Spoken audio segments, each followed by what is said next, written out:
Hey guys, so hi. I'm still a bit sick, so I wanted to make a part 3 to my analog theory. Because if you've been here any longer than 3 videos, that's all I have in this library of mine, you'll find that I wrote a poem among my many other poems. Oh, that was I'm trying to be. Ooh, my banana bread is ready. Look at that. I'm trying to be fun and active. My ears blocked. But so much is going on. I feel sick and my body feels like very heavy and worn out. But at least I can talk. I couldn't speak yesterday very well. I was like, but thankfully I can speak today. But basically, let me grab my poem yet. Let me grab my poem, my stash of things. Where is it? There it is. There it is. You can see. I'll copyright it. It's my poem. Excuse me, I'm a bit sick. So basically, I continue to think about this poem. If you want to break down, by like a backstory of this part 3, go back to my first video that says Analogue 1. This is Analogue 3. So I wrote a poem basically. I'll read it to you quickly about Analogue, and I think every time after I read it, especially maybe on camera, no, actually, in general, I think I just kind of have a bigger expansion of understanding. My ears blocked, so that's not fun. And I want to eat my banana bread while it's still warm. So let me get down to business. Let me just quickly read it for you. So it goes like this. Analogue. Maybe our first albums will last. Maybe the phone will die and the cloud will disappear. Maybe our books won't burn. Maybe digital is not always best. Maybe our children will want the earth to stay green. Maybe we outlast the robot. Maybe humanity wins. And basically, the thought I was having, I don't know if you can see this, like you see the clock thingy there. I was thinking about it, like I think explained in one of the videos, like you know how with digital everything, you just kind of see the next step, like with when time is going. For instance, with your digital watch, you basically just kind of see just the next number. You know, you don't necessarily see the spaces between that number. But the cool thing with an analog watch, I have an analog watch, but not right next to me. With an analog watch, you see the minutes between the prime minutes, if I can say that. Like you see those spaces before the bigger time, if that makes sense, before the landing of the time that is easier to say. Sorry, my ear.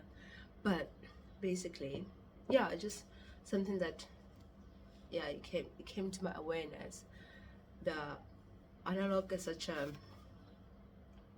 it's a beautiful way of living, of looking at life, instead of just trying to jump to the next thing, to actually just allow yourself to be present within the spaces where you find yourself, in the waiting seasons, in the I don't know what's going on seasons of your life, in the just being present, in the like not trying to chase something, but just knowing that you can allow things to happen because the next thing is gonna come, and you don't always just have to kind of know, like you can expect things to happen, but you don't have to like always be chasing them.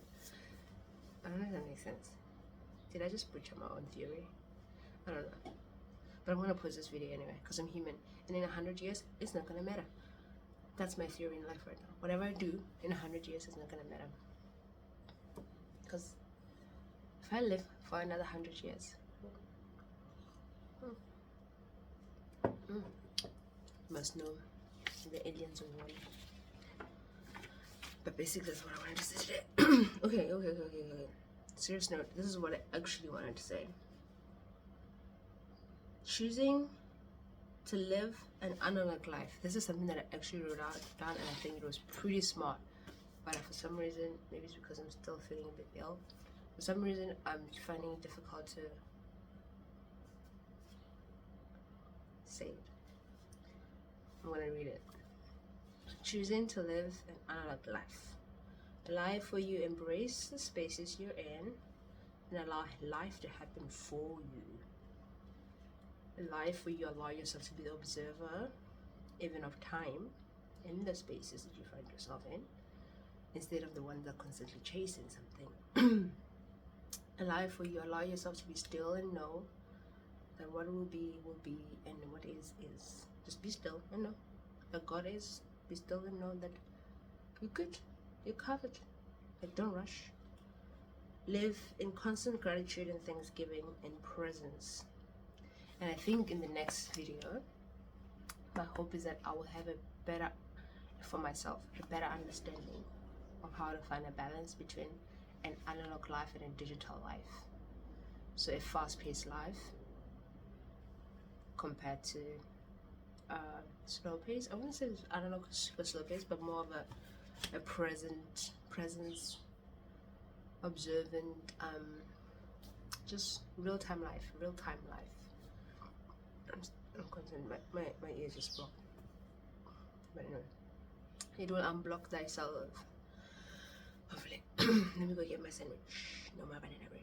Okay, let me buy it. No, I'm not saying buy yet. I'm not ready to say buy. Yeah, guys, because I'm not feeling well, I'm not allowed to see people. And that's not fun. And that's the thing. That's why I had to hiccup with this analog thing, because it's like I'm trying to see how we can go back to the old days where we had albums and stuff, you know. But I can't actually do that if I myself don't have an album of my photos of myself. Like, it would be nice to have. I mean, I think some other families still have those, you know, photo albums and stuff. Some people still keep those.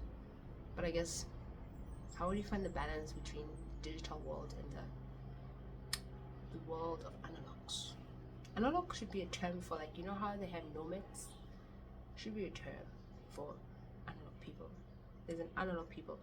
You know, it's like if you, for instance, you know how some people discovered places that other people were living. It's like, oh, we discovered Africa.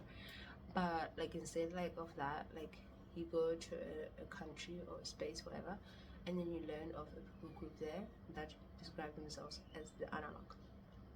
Wouldn't that be crazy cool? I think that would be epic. Just imagine that, like, you go to like Zambia, I don't know, Scotland, or maybe not Scotland, maybe like South Africa, because you can find anything here. There's people like Raeza. Basically, you come to South Africa and then you're like in the bush somewhere. Maybe not, or maybe like actually in Camps Bay, there's like a community of people there that define themselves as the analog people. It might be a cult, but still, you know, the people that practice a life of analog things. Does that make sense? Just like paper thing. Going back to paper, going back to sitting around the fire, going back to community without digital stuff, without phones, or even if you had phones, but just choosing to live a slower paced life. I'm sure there are people like that everywhere, but I feel like I grew up in a time where community was so intentional, where I found community, and I feel like we miss that. I miss intentional community building spaces, like actual community building spaces, like, you know, back in the day where people would have food together. And I know other spaces, maybe it's because wherever I live, but like, you know, where churches would have like lunch together after church service, or like every Wednesday your friends will gather together and have lunch together. Friday, youth group, and then you all hang out afterwards, and then you hang out through the weekend as well. Stuff like that. We don't do that anymore. Can we do that again? I wish we could do that again. Because otherwise life gets boring when you're getting older and all your friends have kind of like just moved away. But also there's no actual community around you. I mean, there's people, but there's no intentional like, hey, let's hang out. This is a space where everybody gets to hang out, and you don't have to you don't have to pay to be there. You can just be there. Definitely not a monastery, but like intentional community spaces. Yeah. Maybe there'll be a part 4 to this. I'm not sure. But at the moment, it is just that of how do we find a balance between that? How do we build intentional communities? That's a question for the next podcast episode of Matabo Joy Resilo. Okay, maybe not. I don't know. I'll figure it out. Okay, I'll find a topic and I'll make it. But it's probably just gonna be another part 4 where I just talk and you You let me know what you think in the comments down below. And if you like my stuff, subscribe and like and share with your friend. And tell her that I'm very funny. Tell them that I'm very funny. Tell him that I'm very funny. If you have a dear friend who will tell you dear friend that I'm very funny and they can come watch me talk about really random stuff.